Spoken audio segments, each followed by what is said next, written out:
yung ko.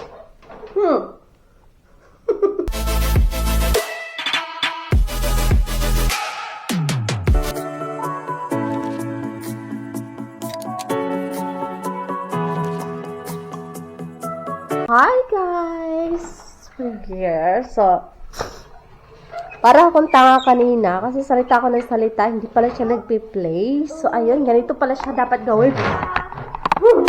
Ako. So, actually, masakit ako ngayon. I'm not feeling good kasi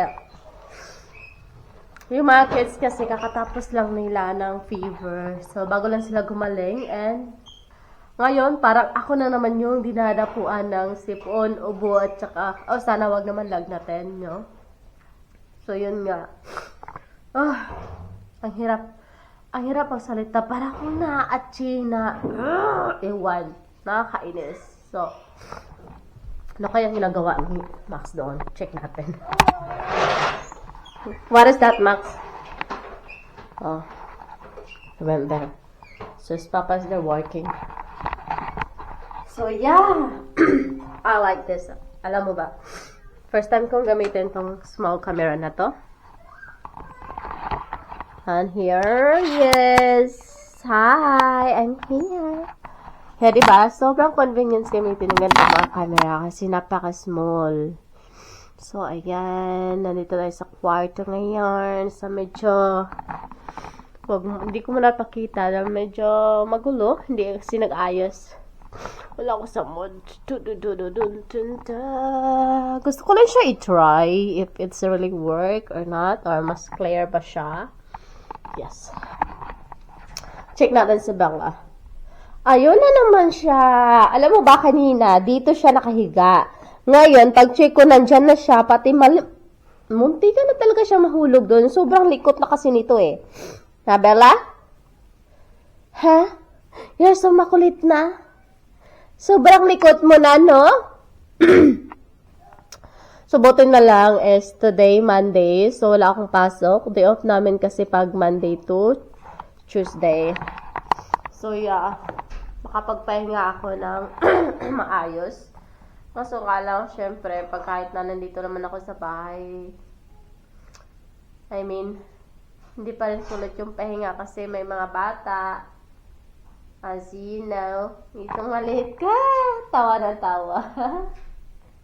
Kagabi natatawa ako sa kanya kasi nag-humming ako kasi gusto ko siyang patulugin. Tapos siya din, parang nag-humming din siya. Ini-imitate niya ako. Diba? Are you imitating mama? Huh? Are you imitating mama? Nakatawa. What? Hindi ko naman alam kung ano sinasabi ng isa doon. Bakit ganito na mamatay siya? Anyari? Ba't siya namamatay? Hindi ko alam kung bakit nag-go-off siya. Parang siya automatic na nag-go-off. I don't know why.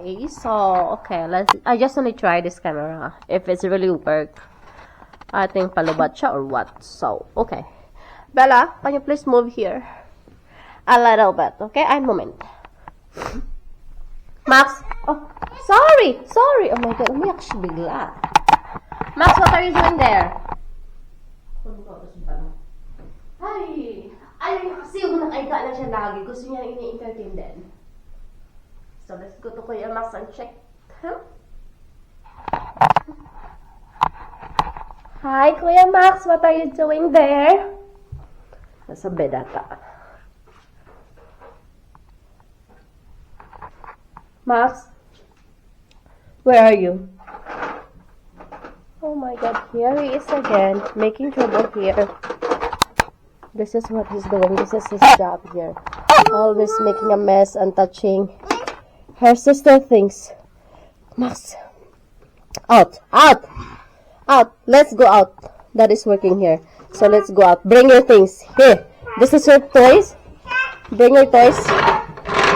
Why are you always making so trouble, huh? Maxie, get your toys here. Sarado natin yung pinto para hindi ma-disturb yung daddy niya dito. Mag-work kasi siya. Ano kung sarado, tinatakpan na yung bibig ko. Velo, there you go.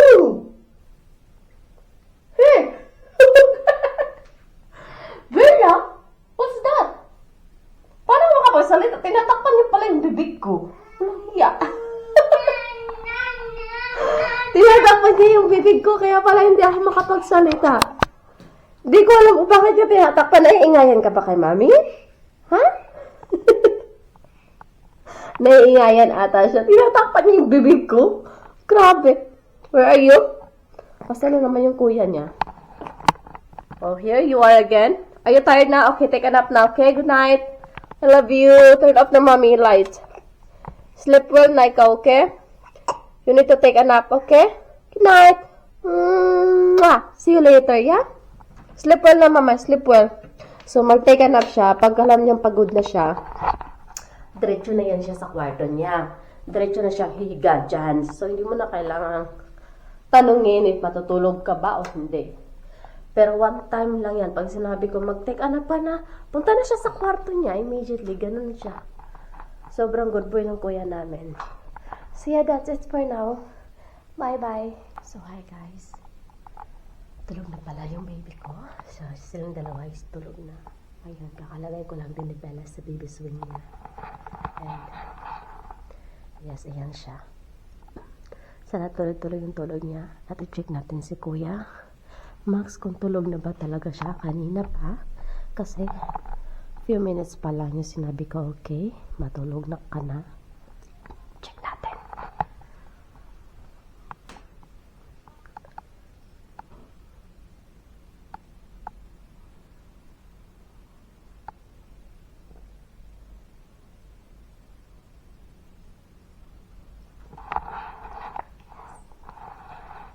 So, parang natutulog na siya.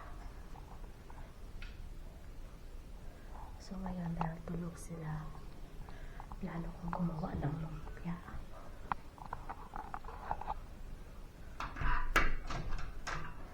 So, dahil natulog sila ngayon, so, magluluto ako para sa lumpia dahil dadalhin ko to siya sa Sunday pa naman, pero gusto kong magluto in advance kasi nga, ilalagay ko din naman siya sa fridge para hindi siya masira. Para pagdating ng Sunday, so, diretso ko na lang siya lutuin. Birthday kasi ng kasama namin, yung kaibigan ko, kaya magluluto ako ng lumpia for her.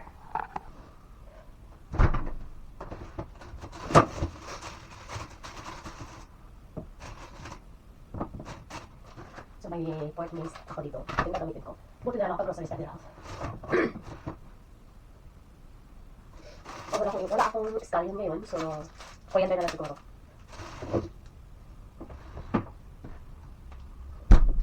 Lumot ako ngayon sobra. Wait lang, maghanap ako ng ano ko sa buko kasi nangalagas na naman siya. Ngayon may oras na ako, so pwede tayo mag-clean. Sisimula na ako. So nalagyan ko siya ng carrots. Actually, sa Sunday pa naman ito siya, pero magra-wrap lang ako in advance kasi wala akong masyadong oras. So ngayon lang, dahil nga di off natin, natulog yung mga kids, kaya naisipan ko gawin to ng mas maaga. Pero sa Sunday ko pa siya lulutuin, i-freezer ko lang para hindi siya masira.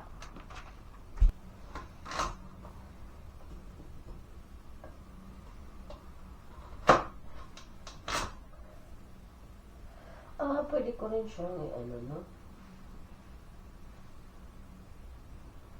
Para mas mabilis i-grated ko na lang siya. Pag-grated, hindi pa ako mahirapan ito. Ganito na lang siya. Para mas mabilis siyang lutuin, mabilis siyang lutuin, diba?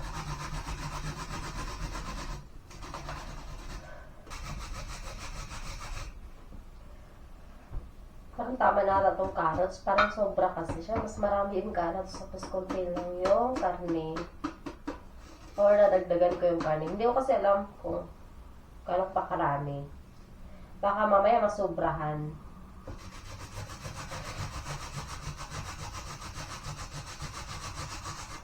Tama na ata ito. Kasi parang susobra na siya.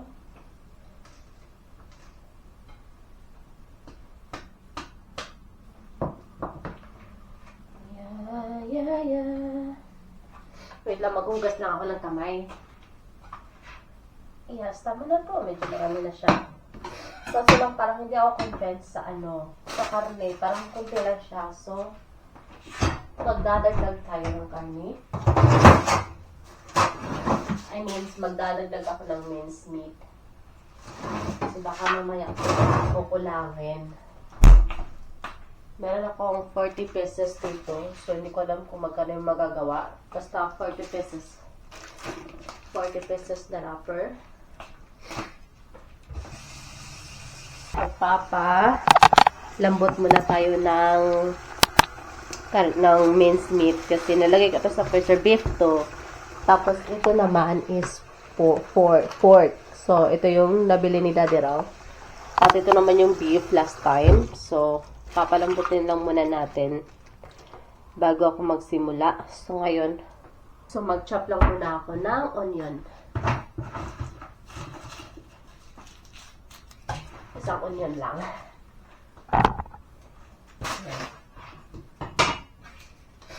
Oh my God, sobrang gulo.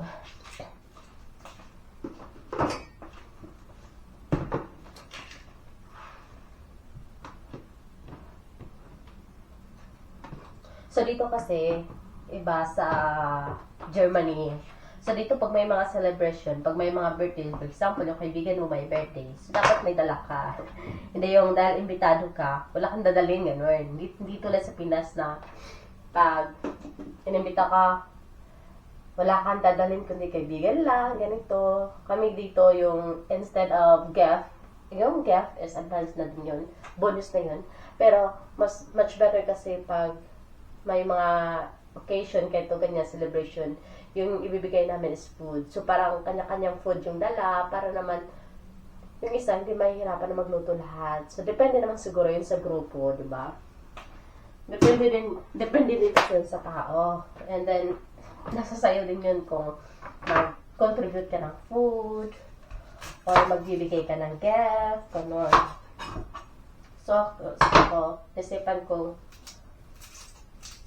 gumawa na lang ng lumpia. At ito na lang yung i-contribute ko.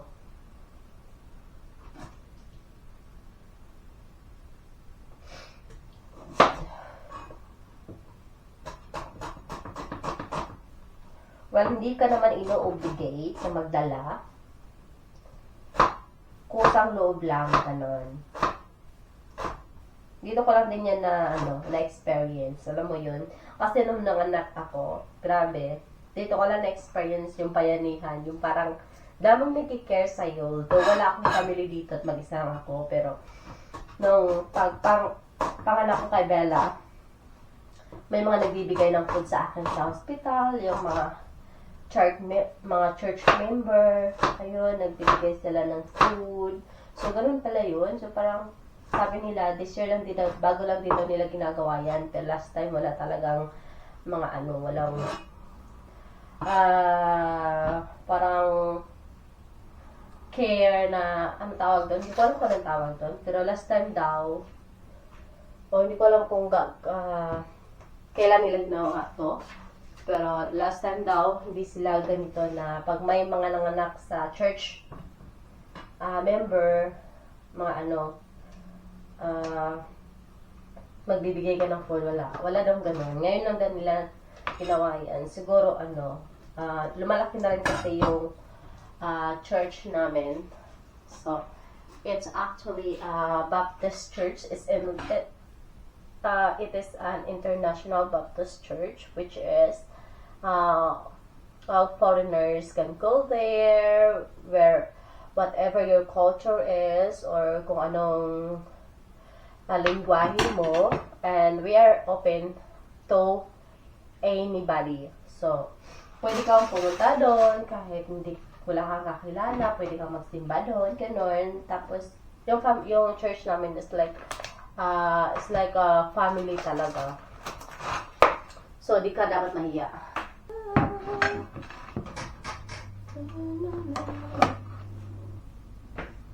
Magsisimula na tayo.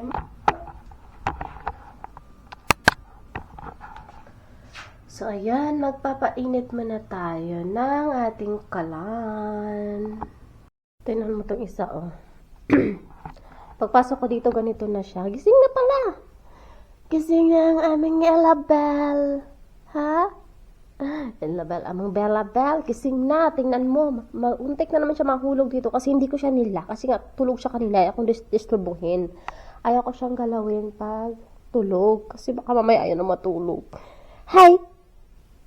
Hi! Ngiti-ngiti. Yeah, dyan ka muna ha. Mommy is going to take off the wrapper. So yun guys, ayan. So tatanggalin ko itong mga wrapper isa-isa para paglagay ko mamaya sa laman is diretso-diretso na. So ayan. Mas mabilis kasi yung gawain sa nakatanggal na siya. Yun, pas pa lang. Ito wrapper na ito. Ito sa freezer ko kasi napakarami yung kain nito. First time. Ikan kasi yan, hindi siya masyado kumakain. So, hi guys! So, ngayon magsisimula na ako mag-wrap ng lumpia. So, dito ko siya ilalagay. And of course, malamig na siya, so pwede mo natin siya i-wrap. So, ayan. Natagpi-tagpi ko na siya ng isa-isa. So, mas madali na siya ilagay. Kulang pala ako ng plato. Wait. So, ayan. Let's start. So, nagugas pala ako ng kamay bago ako magsimula. So, ayun. Ito, itlog para didikit.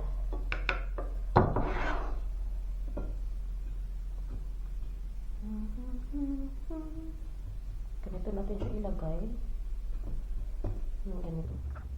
Hindi lang siya. Hindi lang siya.